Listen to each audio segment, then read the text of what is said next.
자, 오늘은 슬픔에 대한 이야기를 하려고 하는데요. 우리가 살면서 여러 가지 감정을 느끼는데 그 중에 결코 빼놓을 수 없는 감정이 슬픔이죠. 대부분은 이 슬픔이라는 감정을 별로 좋아하지 않아요. 우리는 언제나 좋아하는 게 있고 싫어하는 게 있죠. 감정도 마찬가지라는 겁니다. 기쁨, 즐거움은 누구나 좋아하죠. 하지만 슬픔, 괴로움은 싫어한다는 거예요. 그런데 우리가 이 싫어하는 걸 제대로 다루지 않으면 심리학적으로 문제가 생길 가능성이 커요. 개인적인 의견이 포함되어 있으니까 참고만 하시기 바랍니다.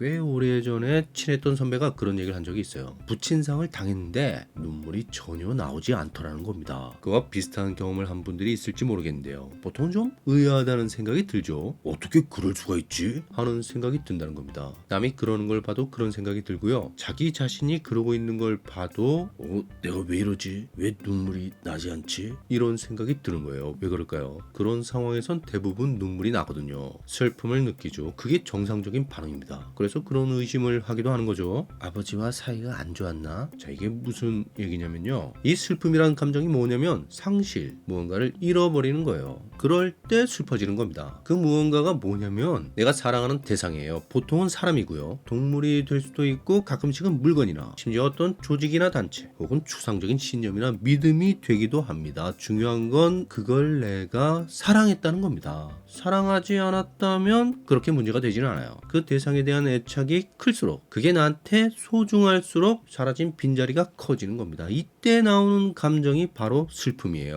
그래서 누군가를 또는 무언가를 그렇게까지 사랑해 본 적이 없는 사람은 슬픔을 잘 못 느끼는 겁니다. 근데 이게 좋은 건 아니에요. 마치 그런 거랑 비슷하죠. 시련의 고통에 빠진 친구를 보면서 저럴 걸 뭐하러 연애를 한다고 난 안 하길 잘했다 이러는 겁니다. 맞아요. 그 순간만큼은 친구는 고통스럽고 난 그렇지 않죠. 하지만 그게 무서우면 평생 연애 못하는 거예요. 모쏠은 시련의 아픔을 겪지는 않지만 그 대신 다른 힘든 게 있다는 겁니다. 무슨 얘기를 하고 싶은 거냐면 슬픔을 피하면 다른 게 온다는 겁니다. 그것도 결국 슬픔이 될 수 있어요. 그래서 차라리 슬픔을 피하지 말고 맞짱 뜨는 게 낫다는 겁니다. 아까 실현당한 그 친구가 힘들다고 해도 그냥 몇 달 그러는 거죠. 보통 시간이 지나면 괜찮아집니다. 나중엔 맞아 그런 일도 있었지 하면서 안주거리 삼는 추억이 되는 겁니다. 이젠 더 이상 슬프지 않아요. 다만 좋았던 기억과 힘들었던 기억 모두가 담담하게 느껴질 뿐이죠. 왜 그렇게 되냐면요. 충분히 슬퍼했기 때문에 더 이상 슬프지가 않은 겁니다. 이 슬픔이란 게 사랑하는 대상을 상실할 때 나오는 감정이라고 했잖아요. 그래서 사랑한 만큼 슬픈 거예요. 그 사랑을 가슴에 묻을 수 있을 만큼 충분히 슬퍼야 더 이상 슬퍼지지가 않게 됩니다. 그제서야 비로소 그 사랑을 떠나보낼 수 있게 되는 겁니다. 다시 말해서 내 안에 슬픔이 남아있다면 아직 그 사람과 헤어지지 못했다는 뜻입니다. 헤어졌지만 헤어지지 않은 상태로 살고 있는 거예요. 그러면 어떻겠어요? 여전히 힘들다는 거예요. 정신분석가 박우란님은 신간 애도의 기술에서 이렇게 말합니다. 애도는 결국 내면의 깊은 곳을 경험하는 일입니다. 해결되지 않는 슬픔을 끝까지 파고 들어가 그것을 극복하기 위함이지요. 말하자면 내 안에 있는 슬픔을 탐구하고 경험해 보라는 거예요. 근데 왜 슬픔이 남아있는 걸까요? 아마도 내가 그 슬픔을 피해서일 거예요. 의식적으로 그러는 경우도 있고요. 근데 요즘엔 남녀 차이에 대한 사회적 인식이 크지 않지만 예전엔 대단했죠. 남자는 일생에 딱 3번 운다 이런 말도 있었고요. 그래서 남자들 중엔 슬퍼지려고 하면 무조건 딴 생각을 하거나 딴 짓을 하면서 잊으려고 했던 사람이 많아요. 이렇게 의식적으로 피하는 경우도 있지만 사실은 무의식적으로 그러는 경우가 아주 많죠. 나도 모르게 슬픔을 피하게 되는 거예요. 만약 어린 시절 부모님이 내가 우는 걸 아주 싫어했다면 그럴 수 있습니다. 하지만 말씀드린 대로 슬픔은 피한다고 해서 피할 수 있는 게 아니에요. 내가 슬픔의 감정을 억누르면 그냥 잊혀지고 없어지는 것처럼 보여도 그건 그저 내 의식의 시야에서 사라지는 겁니다. 무의식 깊은 곳으로 파고 들어가 숨어버려요. 나중엔 나한테 그런 감정이 있는 줄도 모르는 거죠. 하지만 내가 모른다고 해서 그게 없는 건 아닙니다. 프로이트가 한 유명한 말이 있어요. 애도되지 못한 감정들은 반드시 회귀한다.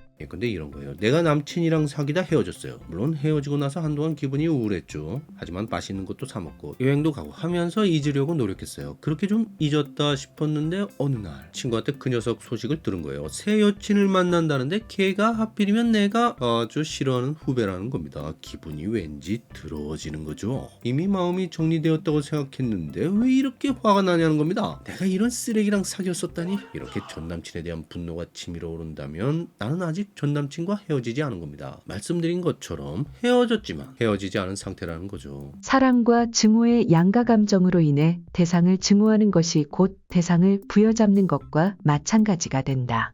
대상에 대한 증오는 사라진 대상을 부여잡기 위해 사용한다는 것이다. 방금 전 남친의 예를 들었는데 가족도 마찬가지예요. 아니 가족 간에 이런 경우가 더 흔하죠. 아빠가 혹은 엄마가 너무 미운 겁니다. 어렸을 때 부모로부터 물리적 혹은 정서적 학대를 받은 사람들이 그런 경우가 많죠. 이제 나도 성인이고 부모로부터 독립해서 살고 있지만 그런데도 억울하고 원망스럽고 이런 감정이 드는 거예요. 사실 그 정도는 약과고요. 이미 부모님이 돌아가셨는데 그런 감정을 계속 느끼는 경우도 꽤 있어요. 이게 무슨 얘기냐면요. 부모님하고 헤어지지 않은 겁니다. 독립했는데도 여전히 부모님을 붙들고 있는 거고요. 심지어 고인이 되신 분을 두고 그러고 있는 거예요. 아니 근데 그건 미워하는 거잖아요. 미움이나 원망이 남아있는 거지 슬픔이 남아있는 건 아닌데.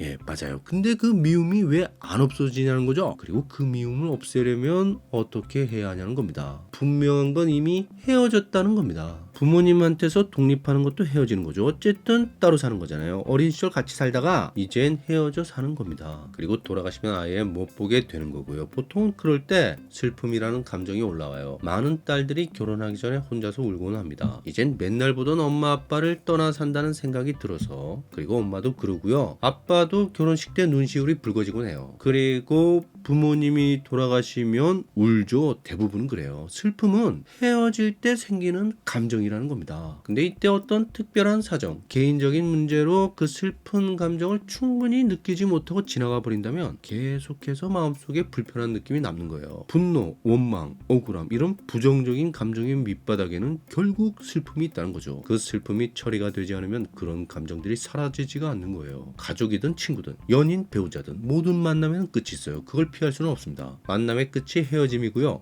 헤어질 땐 슬픈 거예요. 헤어짐을 충분히 슬퍼야만 비로소 새로운 시작을 할 수 있습니다. 물론 이건 마음 먹는다고 바로 그렇게 되는 게 아니고요. 시간이 필요해요. 다만 슬픔이라는 감정이 올라올 때 그걸 누르지 않으면 됩니다. 그걸 억누르거나 피하게 되면 시간이 훨씬 더 오래 걸리는 거죠. 그리고 슬픔을 표현할 수 있는 통로 같은 게 있으면 더 좋아요. 무슨 얘기냐면 요즘도 그렇게 하는지 잘 모르겠는데 어떤 대기업에서는 정리해고를 이메일 한 통으로 한다고 합니다. 이게 신자유주의가 한창일 때 미국에서 생겨난 방식이라고 하는데 회사 방침이 그렇다면 어쩔 수 없는 거죠. 근데 이때 그냥 사물함 정리하고 박스에 개인 물품 담아서 들고 나오면서 끝내지 말고 어쨌든 내가 그 회사 다니면서 많은 시간을 함께 보낸 사람들이 있는 거잖아요. 친한 사람도 있고 불편한 사람도 있겠지만 그렇게 매일 보다가 안 보게 되는데 인사라도 제대로 하고 나오는 게 좋다는 겁니다. 회사에서 환송회 같은 거 안 해주면 개인적으로라도 최소한 몇몇 사람들과 함께 그동안 감사했다, 건강하시라 하면서 인사하는 자리를 만드는 게 좋습니다. 이게 왜 중요하냐면요. 이런 건 일종의 의뢰 같은 거예요. 이 의뢰가 우리 내면에 무언가를 표현하는 통로가 되는 겁니다. 그걸로 해소가 되는 게 있다는 뜻이에요. 근데 결혼 신고만 하면 됐지 결혼식 같은 걸 왜 합니까? 법적으로 의무사항도 아닌데. 근데 그걸 안 하면 결혼해도 한 것 같지 않은 느낌이 드는 거예요. 그래서 이게 나중에 한이 되는 겁니다. 나이 먹어서 시골리고 하는 사람들이 괜히 할 짓 없어서 그런 게 아니에요. 그래야 마음이 후련하다는 겁니다. 그리고 옛날 전쟁 영화 보면 군인들이 전사한 전우의 시체를 땅에 묻어주잖아요. 그리고 둘러서서 묵념을 하고 넋을 위로한 후 다시 전장으로 가는 거죠. 초라하지만 그렇게라도 장례식을 치르는 거예요. 만남과 헤어짐, 시작과 끝에는 어떤 의뢰, 의식행위를 하는 겁니다. 그걸 안 하면 뭔가 우리 내면에 표현하지 못한 감정들이 남게 되는 거죠. 신고만으로는 왠지 결혼한 것 같지 않은 느낌이 드는 거고요. 곁에 있는 전우가 죽었지만 차마 떠나보낼 수 없게 되는 거예요. 이 의뢰의 중요성에 주목한 심리학자들이 많습니다. 이들이 하는 얘기가 뭐냐면요. 사람들이 만나고 헤어지는 과정에는 어떤 형식 같은 게 있다는 거예요. 그래서 만약 결혼식이나 장례식 같은 사회적 의뢰가 필요한 만남과 헤어짐이라면 그걸 제대로 치르는 게 좋고요. 만약 없으면 만들어서라도 하면 좋다는 겁니다. 그게 정신건강에 좋아요. 만약 이런 거 없이 회사 그만둘 때도 매일 한 통, 여친이랑 헤어질 때도 문자 한 통, 이런 식이라면 끝을 제대로 못 맺게 되는 거예요. 이미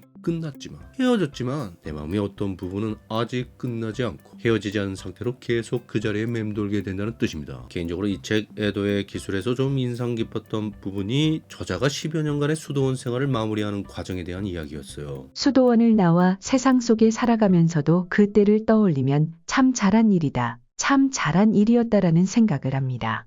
왜냐하면 그 불편한 과정과 절차를 겪고 고통스러운 작별 인사를 드리고 나온 뒤에 제 삶은 뒤를 돌아봐도 아무런 후회나 아쉬움이 남지 않았기 때문이지요. 사실 그냥 에라 모르겠다 하면서 보따리 싸고 나오면 그만이고요. 전화 한 통이든 문자 한 통이든 그만 보자. 날리고 연락 끊으면 그만입니다. 그렇죠. 근데 그게 별로 좋은 선택이 아니라는 거예요. 남한테는 둘째치고 무엇보다 나 자신한테 좋지 않습니다. 그렇게 하면 제대로 끝낼 수가 없고 제대로 헤어질 수가 없어요. 저자에 의하면 애도란 단순히 슬퍼하는 게 아니라고 합니다. 책임을 지고 실천하는 것까지 포함하는 행위라는 거죠. 무언가의 책임과 실천을 다한다는 뜻은 이 불편과 불쾌한 접촉을 기꺼이 감수하며 앞으로 나아가는 행위를 말하지요. 이전에 애착 유형 이야기할 때 본인이 안정형인데 헤어지는 게 너무 힘들다는 댓글을 본 적이 있습니다. 너무 힘들어서 본인이 불안정형으로 바뀐 것 같다고. 아마도 상대가 불안정형이었던 걸로 보입니다. 이렇게 말씀을 드릴게요. 헤어질 수밖에 없다면 제대로 헤어지세요. 그 과정에서 상대가 어떻게 하든 나는 내가 할 수 있는 모든 걸 다 하는 겁니다. 내가 한때 그 사람을 사랑했다면, 그게 진심이었다면 그 말을 전하세요. 상대가 회피형이라 잠수를 타거나 불안형이라 내 말을 막고 자기 말을 더 쏟아낸다고 해서 내가 그 말을 못하는 건 아닙니다. 정안되면 편지를 쓸 수도 있는 거죠. 어떻게 해서든 내 진심을 담아 전달하는 겁니다. 고맙다고, 너와 함께 하면서 나도 참 좋았다고, 행복하길 빈다, 기억할게, 그러면서 정리하면 됩니다. 슬픔을 피하지 마세요. 그 모든 절차를 겪어내고 통과하고 책임질 게 있으면 책임지고 그렇게 이별을 받아들이면 언젠가 슬픔이 그치는 날이 올 것입니다. 마치 비가 온 후 무지개가 뜨고 날이 개이는 것처럼 그렇게 슬픔도 지나갈 거예요. 이 책 애도의 기술은 슬픔을 다루는 법을 다양한 상담 사례와 함께 매우 깊이 있게 설명하고 있습니다. 저자는 감정에 대해서 말하고 있지만 전혀 감정적이지 않은 냉철하고 담담한 태도로 이 기술을 알려줍니다. 크든 작든 자신의 삶에서 애도가 필요한 모든 분들께 일독을 권합니다. 여기까지고요. 구독과 좋아요 부탁드리고요. 의견이나 질문을 댓글로 남겨주세요. 감사합니다.